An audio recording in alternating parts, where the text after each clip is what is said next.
Line leakage হয়ে যেই পুড়ে যাওয়া রোগীগুলো আমাদের এখানে এসছে, 8 জন এসছে মোট। ওদের মধ্যে বেশিরভাগেরই 30 ভাগের উপরে, শুধু একটা পেশেন্ট আছে 15 ভাগ পুড়ে গেছে শরীরে। ছোট যেই পেশেন্ট আমাদের এসছে হচ্ছে 1 মাস বয়সের, ওর শরীরের পুড়ে গেছে প্রায় আমাদের 30%। তো ওদেরকে ইনিশিয়ালি আসার পর আমরা আমাদের বার্নের যেই ইনিশিয়াল অ্যাসেসমেন্ট করে যে ট্রিটমেন্টগুলি চালু করার দরকার, আলহামদুলিল্লাহ আমরা তাদের জন্য সেই চিকিৎসাটুকু আমরা কমপ্লিট করেছি।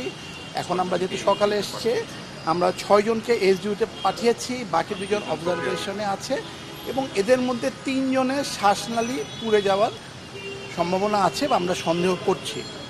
এটা হচ্ছে এখন অবস্থা। আমরা আমাদের সকাল থেকে এসে আমরা এই রুগীগুলি নিয়ে আমরা সবাই আবার রাউন্ড দিলাম, দেখলাম, আমরা অ্যাপ্রোপ্রিয়েট ম্যানেজ করার চেষ্টা করছি।